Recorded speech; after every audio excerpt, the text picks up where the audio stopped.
아멘.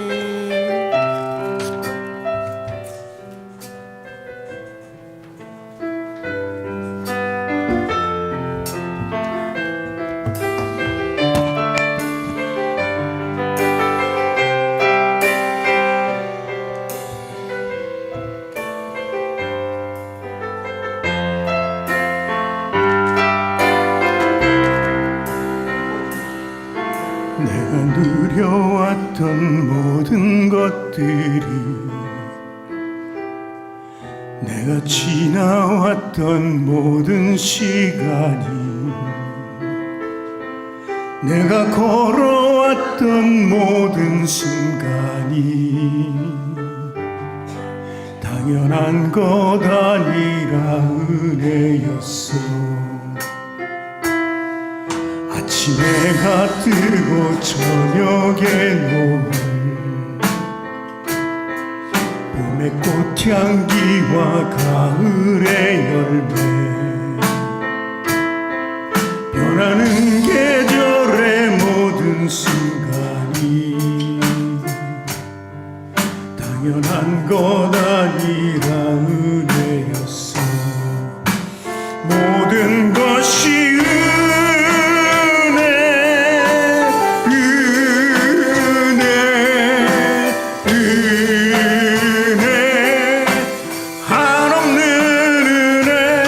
삶에 당연한 것 하나도 없었던 것을, 모든 것이 은혜였어. 내가 이 땅에 태어나 사는 것, 어린아이 시절과 지금까지 숨을 쉬며 살며 꿈을 꾸는 삶, 당연한 것 아니라 은혜였어. 내가 하나님의 자녀로 살며 오늘 찬양하고 예배하는 삶, 복음을 전할 수 있는 축복이 당연한 것 아니라 은혜였어. 모든 것이 은혜,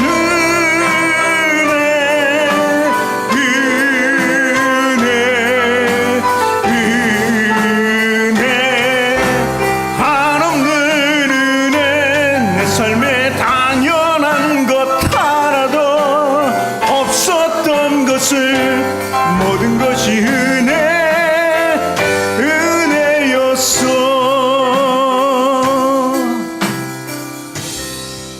아멘. 광고 말씀드립니다. 오늘 새신자학교에 방문해 주신 분들 있으면 환영하고 축복합니다. 그리고 환우도로에서 기도합니다. 우리 같이 기도하기를 원합니다. 우리 김우택 집사님, 그리고 원종화 집사님, 그리고 노두희 성도님, 이렇게 이런 분들 지금 현재 몸이 안 좋은 관계로 나오지 못하고 있습니다. 여러분들 기도를 부탁드리고 또 나오셨을 때 인사로라도 좀 어떠시냐고, 그리고 잠깐이라도 손 잡아주시고 인사하고 기도해 주셨으면 좋겠습니다. 교회 학교 성장을 위해서 여러분 기도해 주시길 부탁드리겠습니다. 그리고 4층 임대를 위해서도 기도해 주시기를 부탁드리겠습니다. 오늘 하나님 주신 말씀 보겠습니다. 하나님 주신 말씀은 누가복음 5장 37절에서 39절까지 말씀입니다. 누가복음 5장 37절에서 39절까지 말씀. 제가 가진 성경에는 신약성경 97쪽에 기록이 되어 있습니다.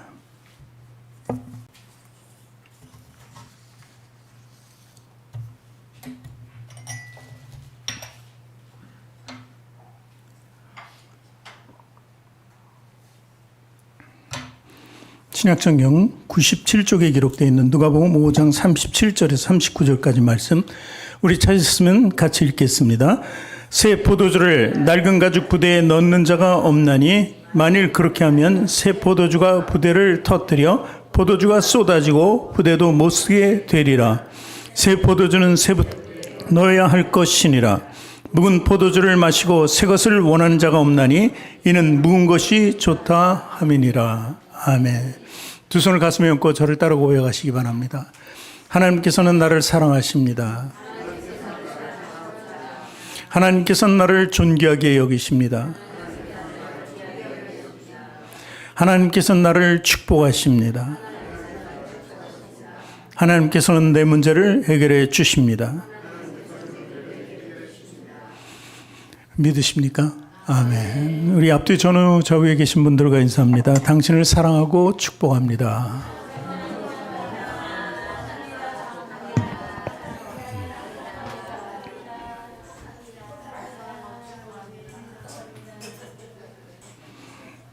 여러분 한 분 한 분을 주님의 이름으로 사랑하고 축복합니다. 오늘날 교회가 그리고 교회 믿음의 성도들이 많이 믿음이 흔들리는 것을 볼 수 있습니다. 너무 세상과 가까워지고 세상은 점점 발전해 가고 있는데 사실 믿음의 교회는 발전보다는 보수적인 것을 계속 지향하고 있기 때문에 세상과 많이 구별됩니다. 그래서 세상은 날마다 새로워지기 때문에 새로운 것에 적응하려는 그런 사람들이 많기 때문에 믿음을 포기하고 새로운 것이라는 세상에 적응하는 사람들이 많이 있다는 것입니다. 어쩌면 우리가 교회에 예배 드리고 있어도 분명히 머리는 여기 와 있는데 몸은 밖에 있는 것 같은 그런 느낌을 받는 사람들이 있습니다. 그런가 하면 조금 더 나가서 좀 바꿔서 말하면 이렇게 얘기할 수 있죠. 몸은 분명히 교회에 있는데 마음은 어디에 있어요? 교회 밖에 있는 거예요. 이런 분들이 많이 있다는 겁니다. 순간순간적으로는 예배를 잘 드리고 있지만 또 순간순간적으로는 가지고 나온 문제들이 있거든요. 세상적인 문제 때문에 그냥 몸은 여기 있고 생각은 밖으로 자꾸 뛰쳐나가려고 하는 그런 느낌을 받을 때가 있다는 것입니다. 이것이 믿음의 문제예요. 고질적인 문제라는 거죠. 그런데 오늘 말씀은 이런 상태에 있는 그 믿음의 성도들을 향한 말씀입니다. 그래서 확실하게 어떻게 믿음 생활을 해줄 것인가를 조명해 주는 말씀이 바로 오늘의 말씀이라고 볼 수 있는 것입니다. 오늘 포도주의 비유를 이제 말씀을 하셨는데 예수님께서 사실 성경에 포도주가 많이 등장합니다. 노아 때 포도주가 등장하기 시작한 것이 신약 시대 때 복음서에서도 포도주가 많이 등장하고 있는 사실을 우리는 알고 있습니다. 그렇다면 이 포도주는 무엇을 의미하는 것인가? 이렇게 많이 등장하기 때문에 또 포도주는 과연 우리에게 무엇을 갖다 주는 것인가? 그리고 부대라는 표현이 오늘 나오는데 부대라는 것은 어떤 조건을 갖춰줘야 되는가? 포도주를 담아야 하는 부대의 조건에 대해서 또 오늘 말씀하고 있는 것입니다. 그래서 오늘 말씀을 통해서 우리는 포도주와 그 부대에 대해서 은혜를 나눌까 합니다. 첫 번째, 포도주는 무엇을 예시하는가 하는 것입니다. 무엇을 뜻하는 건가, 포도주는? 작게 이렇게 봅니다. 포도주는 기쁨의 소식입니다. 기쁨의 소식. 복음이라는 거죠. 복음이라는 게 기쁨의 소식이거든요. 그것은 예수님 말씀 그 자체가 바로 복음이고 우리에게는 기쁨의 소식이 되었다는 것입니다. 예수님께서 첫 번째 이적을 일으킨 것이 가나의 혼인잔치입니다. 가나에서 혼인잔치가 있었는데 대개 혼인잔치 당시에는 일주일 정도 합니다. 그러면 일주일 동안 계속 먹고 마시고 즐겁게 놀아야 되는데 그렇다면 먹을 것들이 많이 풍부해야 되죠. 특별히 그때 필요한 것은 포도주였습니다.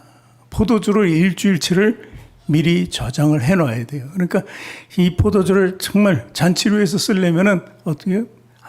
많은 것을 구해다가 많이 숙성시켜서 먹는 사람이 정말 맛있다 그 마셔도 좋다 이럴 정도의 양과 맛이 있어야 되는 것입니다. 그런데 그 포도주가 중간에 떨어졌습니다. 이게 난감한 거죠. 그랬을 때 잔치에 포도주가 빠지면 사실 안 되는 거거든요. 당신은. 그래서 이 포도주 때문에 걱정을 할 건데 예수님께서 첫 번째 이적을 일으킨 것이 바로 물로 포도주를 만드는 이적이었습니다. 아인을 시켜서 그 포도주가 있던 그 물동아리, 그 항아리마다 다 비워졌으니까 거기다 물을 채우라고 합니다. 그래서 물을 포도주로 만든 것이죠. 여태까지 그 잔치를 위해서 숙성시켜놨던 거, 오랫동안 놔뒀던 것은 다 써버리고 이제 물을 갖다 놓고 물을 포도주로 변하게 하셨습니다. 그리고 하인들을 시켜서 그 손님들에게 나눠주게 했습니다. 손님들은 다 또 마시는 거죠. 이미 마셨던 것을 마셨는데도 불구하고 또 마시게 되는 거죠. 그렇다면 우리가 상식적으로 생각하면 오래된 숙성된 것, 포도주, 와인은 특별히 또 오래된 것이 더 비싸고 가치 있고 맛있다고 합니다. 그런데 그러면 금방 포도주를, 물로 포도주를 변화시켰으면 이건 숙성은 안 된 거잖아요. 어떻게 보면. 예.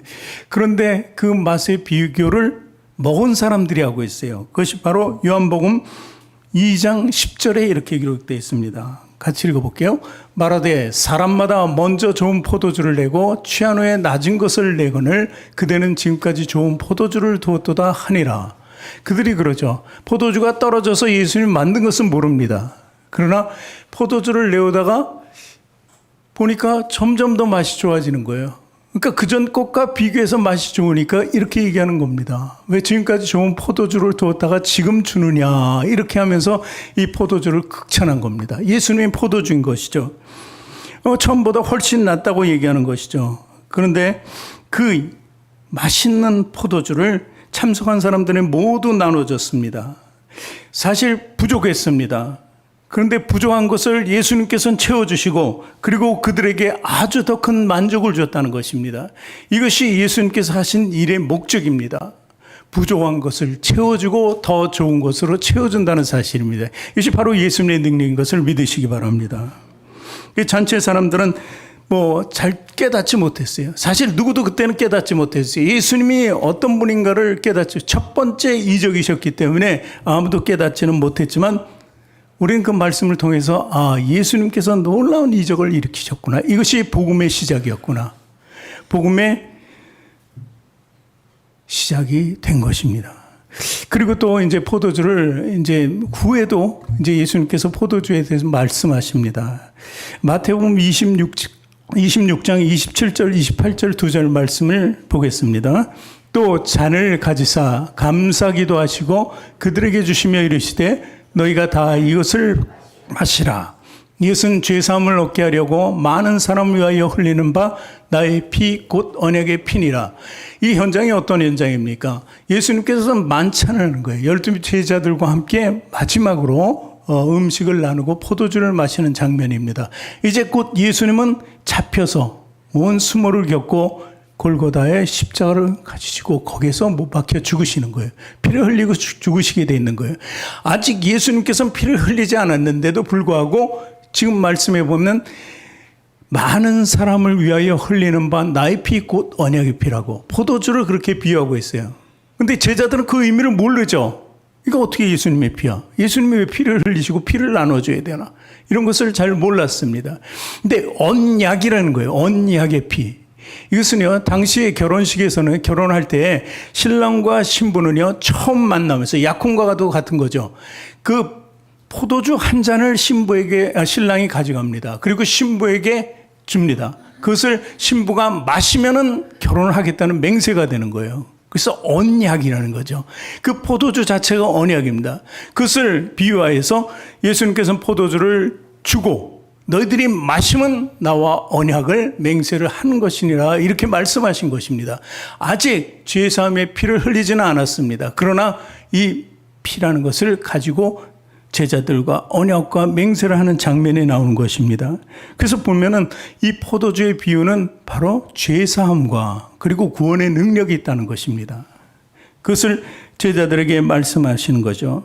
우리가 성만찬을 하지 않습니까? 성만찬의 의미가 바로 그것입니다. 예수님께서 흘리신 피를 대하고 그 육을 대하는 것이 바로 성만찬이라는 것입니다. 그것은 내가 예수님 안에 그리고 예수님이 흘린 피와 육을 주셨으면 우리가 먹었으면 지금 제자들이 성만찬에서 먹고 마셨듯이 그러면 예수님이 제자들 안에 들어오는 거예요. 그것을 언약 맹세한 것이죠. 마찬가지로 우리가 성만찬을 됐을 때 그 두 가지를 우리가 먹으면 바로 예수님이 내 안에 들어와 있다는 거예요. 어쩌면 예수님이 내 안에, 내가 내 안에, 예수님 안에 이런 결과를 나타내는 것입니다. 그래서 그 후에 그러면 과연 그렇게 됐을 때 어떤 현상이 일어나느냐. 요한복음 15장 7절 말씀을 한번 읽어보겠습니다. 너희가 내 안에 거하고 내 말이 너희 안에 거하면 무엇이든지 원하는 대로 구하라. 그리하면 이루리라. 이게 바로 포도주의 능력이에요. 예수님의 피의 능력이라는 거예요.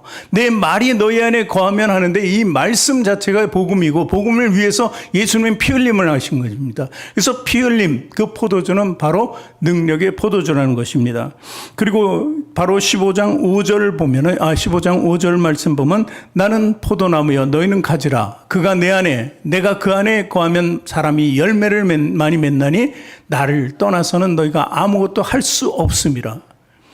예수님의 능력이 있을 때는 열매를 맺을 수 있지만 예수님의 능력이 없으면, 그러면 같이 함께 할 수 없으면 아무것도 할 수 없다고 이렇게 말씀하시는 것입니다. 이 포도나무에서 중요한 것은 포도주 아닙니까? 그래서 예수님께서는 계속해서 포도주의 비유를 들어서 언약을, 서로 간의 언약을 구하는 것입니다. 그래서 우리가 그 언약 가운데 있으면은 우리 개인적으로 조금 전에 말씀처럼 축복된 삶을 살 수 있습니다. 그리고 교회도 부흥의 열매를 맺을 수 있다는 것입니다. 열매를 많이 맺는다는 것은 교회 부흥을 의미하는 것입니다. 그래서 우리는 열매 맺는 삶, 그리고 구원과 축복의 삶을 살기 위해서는 그 포도주 언약을 상기해야 돼요. 그 맹세를 우리 스스로 파기해서는 안 되고 우리 스스로 늘 지킨다고 했으니 항상 떠나지 않고 지켜야 되는 삶을 살아야 한다는 것입니다. 그리고 또 포도주는 계명의 역할을 하고 있습니다. 오늘 말씀에서 묵은 포도주와 새 포도주, 이렇게 두 가지 포도주가 등장합니다. 묵은 포도주는 잔치를 위해서 사람이 만든 것이고 주인이, 그리고 새 포도주는 예수님께서 만드신 포도주라는 것입니다. 그래서 묵은 포도주와 새 포도주가 있습니다. 왜 여기에 계명을 제가 말씀드리냐면, 계명에는 어떤 것이 연상이 됩니까? 계명하면 십계명이죠. 십계명은 무엇을 의미합니까? 율법이라는 거예요. 출애굽한 이스라엘 백성들이 이제 이스라엘 자신의 하나님이 지시하는 땅으로 가기까지 이제 시간이 많이 걸렸습니다. 그러나 그들은 오합지졸에 불과했어요. 200만이 넘는데도 불구하고 뭔가 자기네 구심점이 없는 것입니다. 우상을 섬기는 사람들은 우상이라는 구심점이 있어요. 그런데 하나님은 보이질 않으니까, 역사하시는 것은 알겠는데 보이질 않으니까, 그러니까 하나님의 뜻을 잘 모르는 거예요. 하나님의 존재를 잘 모르는 거예요. 그래서 하나님께서는 시내산에서 모세를 불러다가 십계명을 그들에게 주죠. 이 율법을 지켜라. 너희들이 살아가기 위해서는 이 율법을 지켜라. 이 율법 자체가 나다 이런 거예요. 그래서 이스라엘 백성들이 언약궤를 메고 계속 다녔죠. 그 언약궤 안에 뭐가 있어요? 십계명이 있었던 것입니다. 그러니까 그게 하나님의 상징이라는 거예요. 그러니까 이 십계명을 떠나서는 안 된다는 거죠. 계명은 모두 준수하고 지키라는 것이죠. 그런데 그 십계명의 글자 수가 613. 그래서 613을 또 나눴어요. 248과 365. 그래서 248은 꼭 적극적인 거죠. 꼭 해야 된다. 이것을 248가지를 들었습니다. 그 율법을 십계명을 가지고 또 파생되는 율법을 만든 것이죠. 그래서 248의 의미는 사람의 인체 구조가 248개로 구워져요. 그리고 나머지 365는 하루하루의 삶, 1년의 삶을 얘기합니다. 매일같이 이것을 지키라는 것입니다. 613가지는 율법적인 것. 모든 것. 십계명을 봤을 때도 이 십계명을 제대로 지킬 수가 없는데 613가지로 쪼개서 하라 그러니까 정말 이거는 감당할 수 없는 율법이 되는 것입니다. 그래서 그 율법은 어떤 기능을 가졌어요? 사람들이 율법만을 생각하니까 내가 그 율법 안에 있어야 되고 내가 나를 발견하고 내가 고쳐야 되는데 그것보다는 남들의 죄가 먼저 보여요. 남들이 그 율법대로 안 하는 것이 먼저 보여요. 그러니까 정죄하고 심판하는 것이 율법의 기능이 됐다는 것입니다. 하나님께서 주었을 때는 너희가 이걸 지키고 살아가야 한다. 살기 위해서는, 나와 같이 하기 위해서는, 너희가 하나님 나라에 들어오기 위해서는 이것을 지키라고 했는데 이것은 지킬 수 없고 서로 정죄하고 심판하니까 이것은 구원의 도구가 아니라 심판의 도구가 되어버렸다는 사실입니다. 그것이 바로 묵었다는 의미예요. 예수님께서. 그 새 포도주는 뭐예요? 새 포도는 예수님께서 말씀하십니다. 마태복음 22장 37절서부터 40절까지 계속 읽어보겠습니다.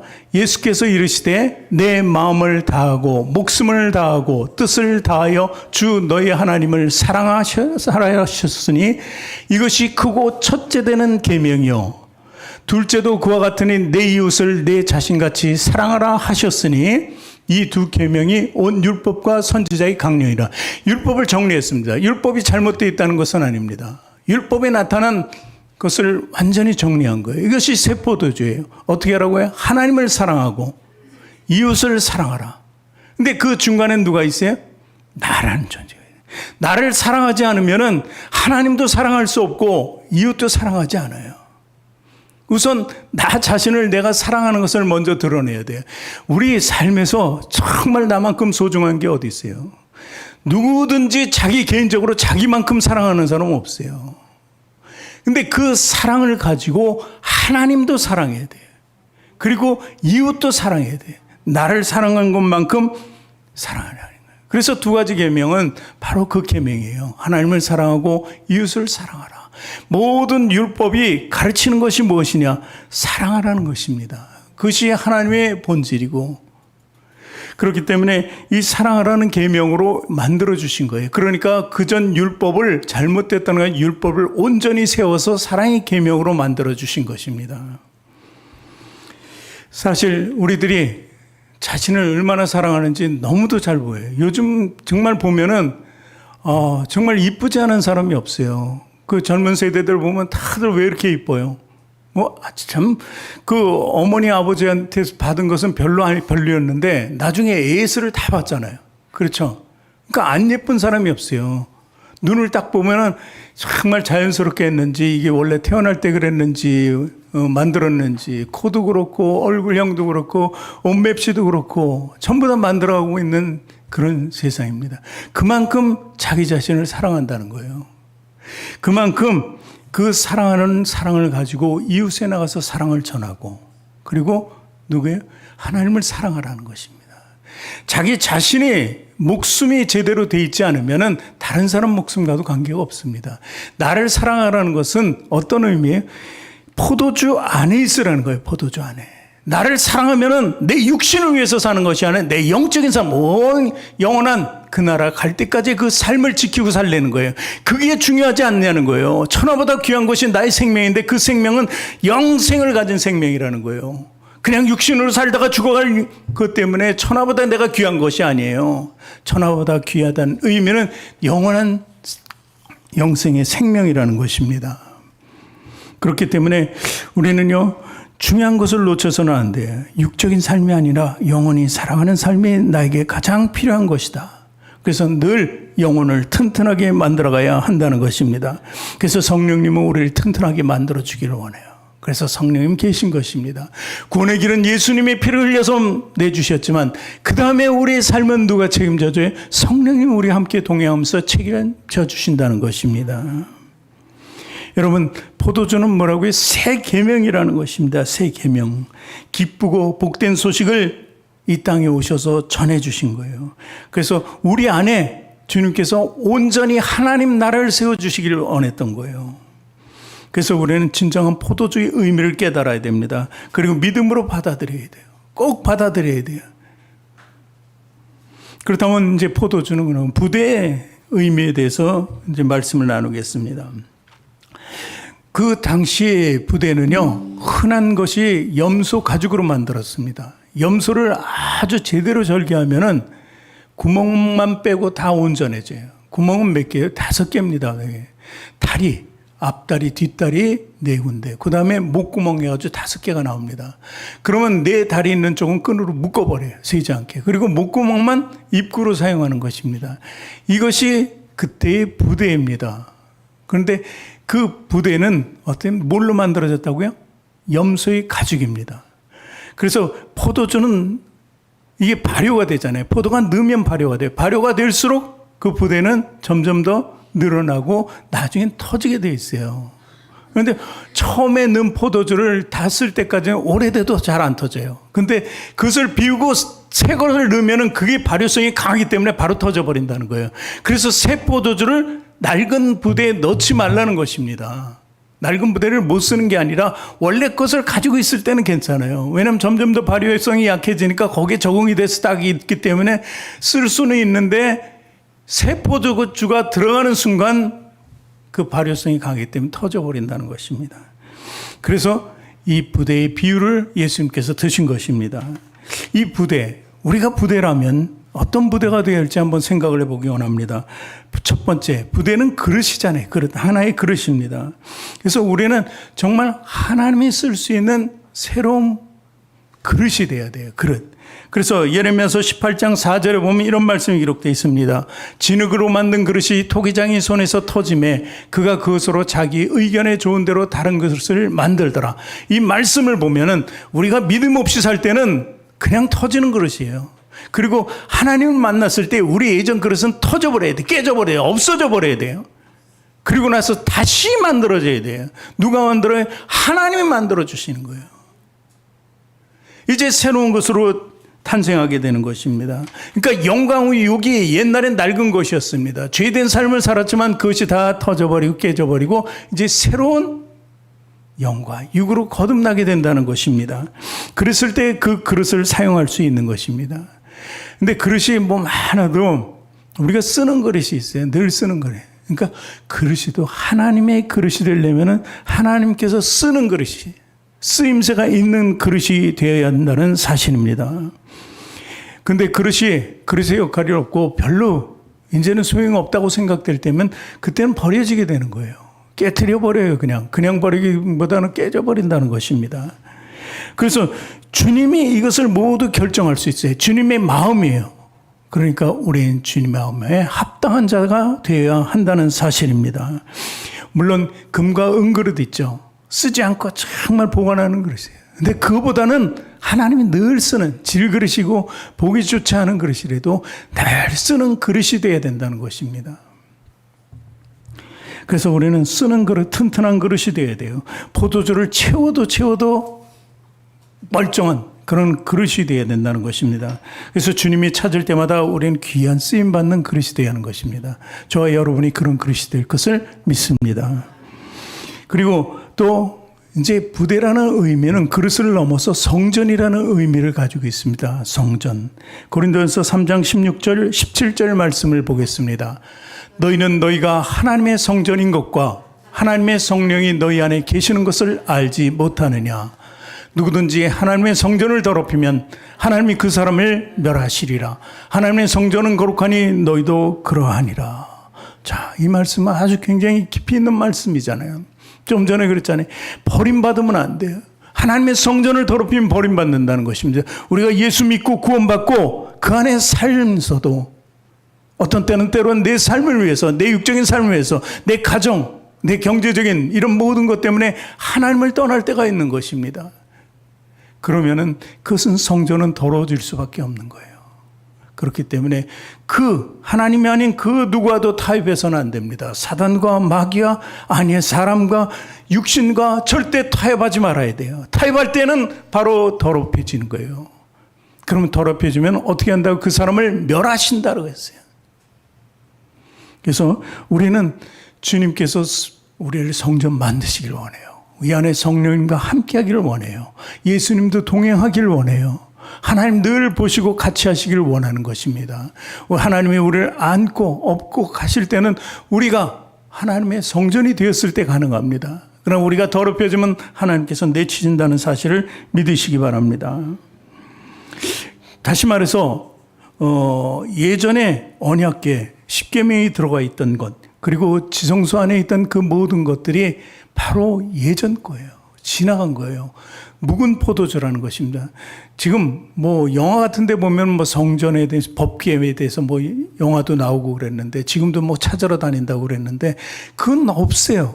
사실적으로 없다는 것입니다. 지금 현재. 그래서 그 유형의 형태를 가진 그것을 찾을 것이 아니라 무형이지만 내가 그 성전이 돼야 돼요. 내 안에 언약궤를 모셔야 된다는 사실입니다. 그래서 하나님께 합당하게 쓰임받는 자가 되었을 때는 바로 우리가 깨끗한 성전이 된다는 것입니다. 근데 성전이 된다는 것이 참으로 어렵죠. 예전의 삶을 보고 그리고 지금 현재의 삶을 살면 너무 힘든 부분이 많아요. 유혹과 거짓과 술수와 여러 가지 많이 나를 싸우고 그리고 나를 힘들게 하는 부분이 너무 많다는 것입니다. 그러나 그때도 우리는 지킬 수 있어야 돼. 예전엔 지키지 않고 그와 함께 살았지만 지금은 아니죠. 왜냐하면 새 포도주를 마시고 예수님과 언약을 했기 때문에 이제는 그 삶을 결별해야 한다는 사실입니다. 갈라디아서 5장 19절서부터 보면 우리가 하지 말아야 될 것, 막아야 될 것을 이야기하고 있습니다. 육체의 일은 분명하니 곧 음행과 더러운 것과 호색과 우상 숭배와 주술과 원수 맺는 것과 분쟁과 시기와 분냄과 당짓는과 분열함과 이단과 투기와 술 취함과 방탕함과 또 그와 같은 것들이라. 전에 너희에게 경계한 것 같이 경계하노니 이런 일을 하는 자들은 하나님의 나라를 유업으로 받지 못할 것이요. 이런 삶을 전에 살았다면 다 청산을 한 것이고 다시 그 길로 가서는 안 된다고 성경은 이렇게 기록하면서 우리에게 경계를 하라고 말씀하시는 것입니다. 또 우리가 회개하고 이렇게 살잖아요. 믿음 생활하잖아요. 그런데 믿음 생활하면서 보면은 주변에 같이 믿음 생활하는 사람이 힘들게 할 때가 있어요. 어떤 때예요? 나도 그렇지만 그 사람도 그럴 때가 있어요. 바뀌었다고 변화되었다고 분명히 보는데 보면은 행동의 변화가 없는 사람들이 있어요. 근본적인 변화가 없어요. 교회 안에서는 정말 거룩한데 나가면 똑같아지는 사람들. 그게 문제라는 것입니다. 그러니까 일시적인 변화예요, 그게. 정말 은혜 받았을 때 강하게 은혜 받은 것 같은데 또 다시 돌아가는 사람들은 많아요. 그것이 일시적인 변화예요. 옛 상태로 다시 돌아간다는 것입니다. 그리고 우리가 변화를 받았는데도 불구하고 마음속 한구석에 좀 문제가 있는 것 같다고 생각되는 사람들, 그것은 아직도 뽑아내지 못한 것이라는 것입니다. 이런 점을 유의해야 돼요. 그래서 이런 것을 다 스스로 판단할 수 있는 것입니다. 그것이 바로 믿음 생활이고 말씀 생활이라는 것입니다. 믿음으로는 안 되니까 말씀이 있어야 돼요. 말씀이 없으면은 말씀으로 다 물리칠 수 있는데 말씀이 없으면 물리칠 수 있는 방법을 모르는 거예요. 그래서 말씀을 우리는 생활해야 한다는 것입니다. 과거의 구습이 조금이라도 나와 있으면은 아주 작은 구멍이 있으면 구멍을 통해서 빠져나가게 해요. 그 구멍은 더 커지죠. 그리고 일시에 빠져나가게 된다는 사실을 믿으시기 바랍니다. 그러나 하나님의 말씀은 정말 강합니다. 주님 말씀은 파괴력이 있기 때문에 낡은 부대를 가지고서는 그 말씀을 가둘 수가 없어요. 그러니까 우리 낡은 부대, 낡은 생각, 낡은 모든 것을 버리고 새로운 것으로 만들어야지만 주님의 말씀을 그대로 받아들일 수 있어요. 왜요? 주님 말씀은 어떤 말씀이에요? 히브리서 4장 12절 말씀, 그 말씀이 어떤 말씀인지 보겠습니다. 하나님 말씀은 살아있고 활력이 있어 좌우의 날선 어떤 검보다도 예리하여 혼과 영과 및 관절과 골수를 찔러 쪼개기까지 하며 또 마음의 생각과 뜻을 판단하느니. 얼마나 강력합니다. 그런데 예전의 부대를 가지고 저를 잡아본다고요? 그 말씀 절대 안 됩니다. 터지게 돼 있고 찢어지게 돼 있습니다. 그러나 새로운 부대는 누가 만들어준 것입니까?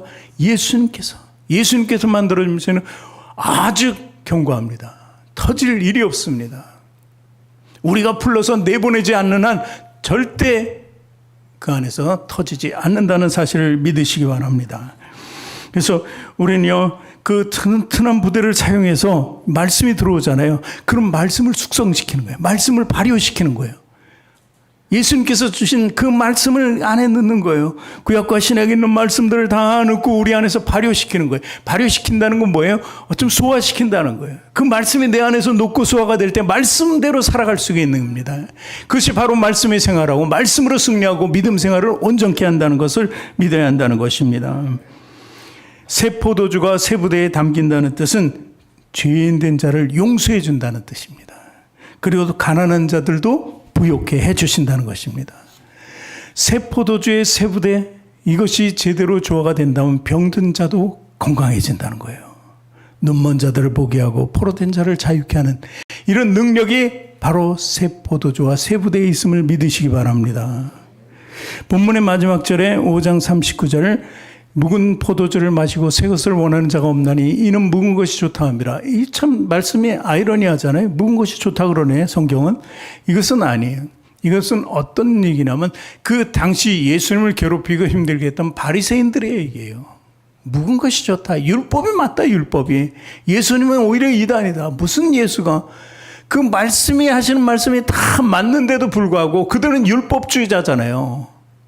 그들은 어디든 나가면 사람만 보면 정죄하고 판단하는 사람들이 다 공회의 제사장이고 바리새인과 서기관이었다는 것입니다. 그러니까 그들은 묵은 것이 좋다 하는 거예요. 계속해서. 그러니까 새 것을 원하지 않고 묵은 포도주만 원하는 거예요. 그런 삶을 살아가서는 안 된다는 것을 예수님께서 얘기하는 것입니다. 우리는 우리의 지식과 사고를 다 버릴 수 있어야 돼요. 예수님은 어떤 분이신가 잘 기억해야 돼요. 그것이 바로 우리가 나갈 수 있는 방향을 잡아준다는 것입니다. 그래서 새 포도주와 새 부대의 절묘한 만남을 우리 안에 형성하는 것입니다. 그것이 바로 믿음으로 성공적인 삶을 사는 것입니다. 우린 육적인 삶을 살 수밖에 없어요. 그러나 육적인 삶을 살더라도 하나님이 주신 놀라운 은혜, 그 새 포도주와 새 부대의 그 놀라운 절묘한 조화를 가지고 살아가야 한다는 것입니다. 그랬을 때 나는 없고 내 안에 주님만 나타난다는 사실입니다. 그것이 우리가 걸어갈 수 있는 축복의 길이고 최선의 길이고 최대의 길이고 하나님이 원하시는 하나님의 뜻대로 살아가는 길인 것을 믿으시기 바랍니다. 기도하겠습니다. 하나님 참으로 감사합니다. 주님께서 우리에게 새 포도주의 언약을 주셨습니다. 그리고 우리를 만드셔서 다시 한번 새로운 그릇으로 새 포도주를 담을 수 있는 새 부대로 만들어 주셨습니다. 이것을 우리가 잊지 않고 살아가길 원합니다. 하나님 한 번 만난 것이 예수 그리스도를 구원을 받은 것이 이제 그것이 전부가 아니라 그 구원의 삶을 계속해서 말씀으로 이끌고 갈 수 있는 우리 성도들 모두 되도록 하나님 인도하여 주시옵소서. 부족한 것을 늘 채워주시고 연약한 것마다 강하게 만들어주시고 낮은 자로 살아갈 때 높여주시는 하나님을 믿습니다. 오늘도 그 하나님의 은혜로 살아가는 우리가 되게 하여 주시옵소서. 감사드리며 예수님 이름으로 기도합니다. 아멘. 우리 임재 찬양합니다. 악보 하나 주실래요? 악보 하나.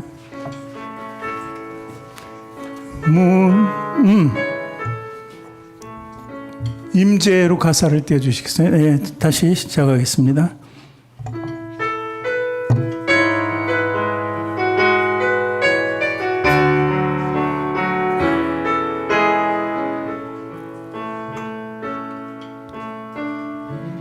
하늘의 문을 여소서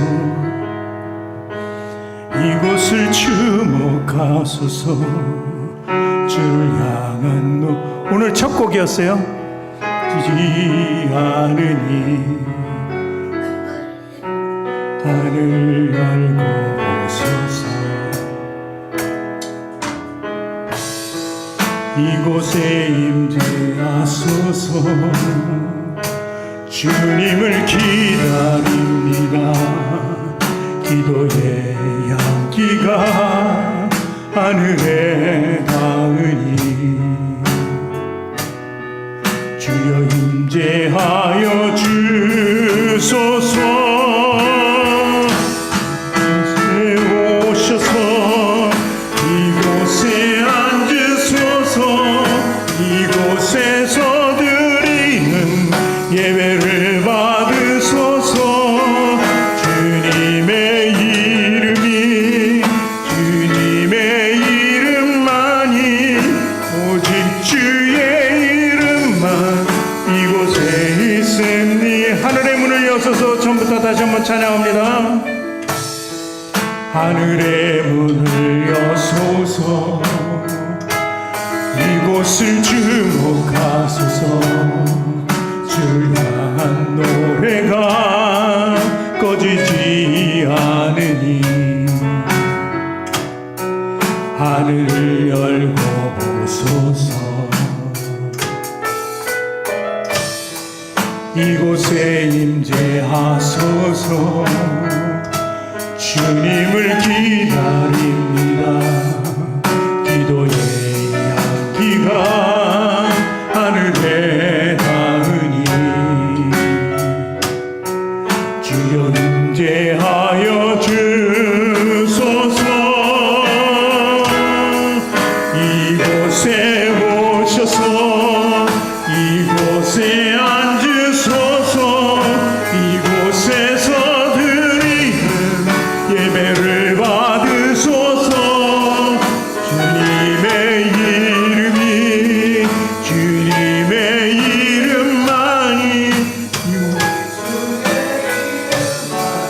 이곳에 오셔서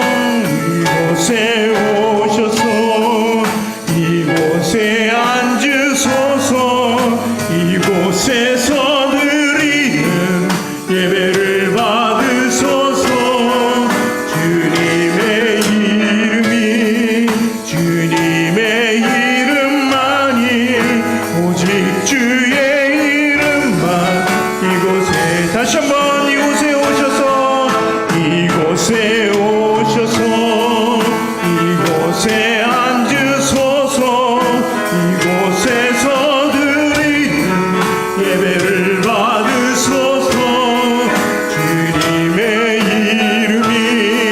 주님의 이름만이 오직 주의 이름만 이곳에 있습니다. 이 시간 같이 기도하기를 원합니다.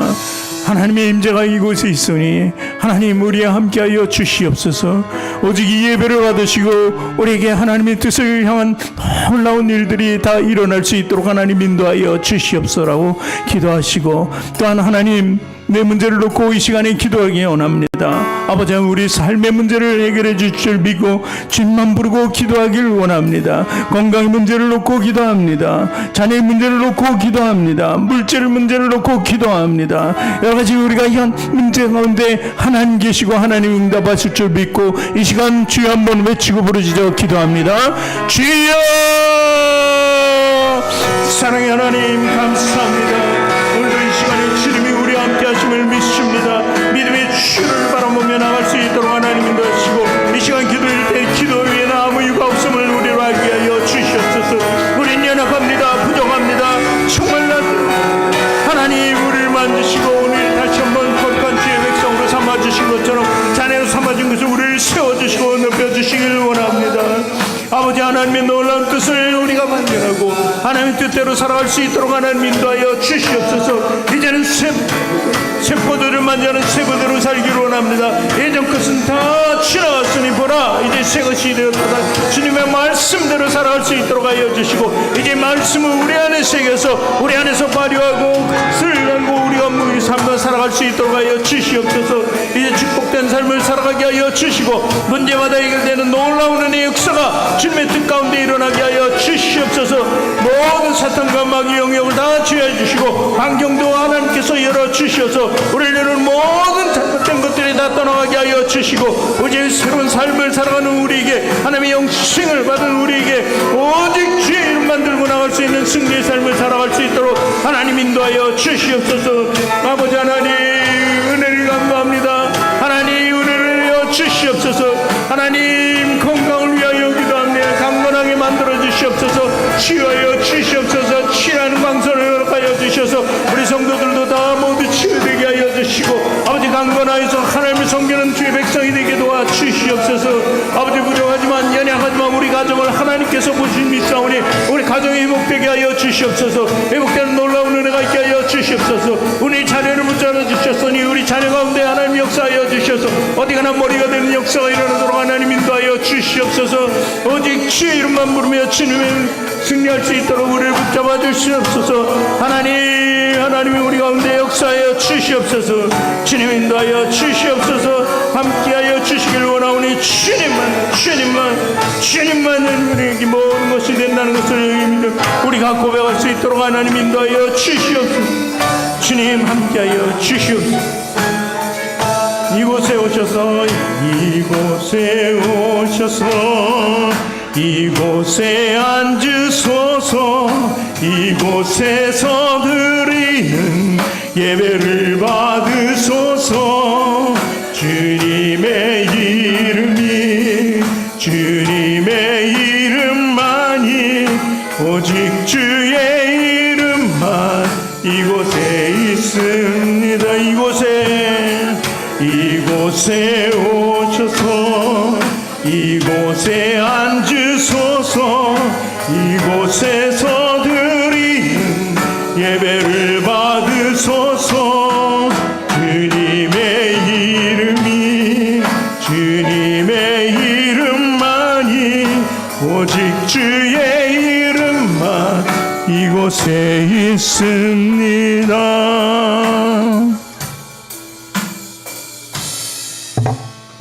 사랑과 은혜의 주님, 오늘도 주님 주신 큰 사랑에 감사를 드립니다. 우리는 부족하고 연약하여서 하나님 없이는 한시도 살아갈 수 없는 그런 죄의 백성입니다. 하나님 우리를 붙들어 주시고 우리에게 하나님 놀라운 은혜와 축복의 삶을 그 길을 열어 주시기를 원합니다. 이제 새로워진 우리 마음속에 우리 세부대가 될 수 있도록 하나님 인도하여 주셔서 그 놀라운 두 가지 조화 가운데 우리가 살아가며 인생을 정말 하나님 안에서 더 깊고 정말 축복된 가운데 살아가게 하여 주시옵소서. 오늘도 주님의 백성들 나와서 기도했습니다. 육신이 연약하여서 하나님께 기도했습니다. 하나님께서 매달려서 간구했습니다. 하나님 취하는 광선을 허락하여 주시옵소서. 아픈 자리마다 낫게 하여 주시옵소서. 완벽하게 치료되게 하여 주시옵소서. 또한 가정의 문제 때문에 힘듭니다. 그 힘든 그 문제마다 하나님 역사하여 주시옵소서.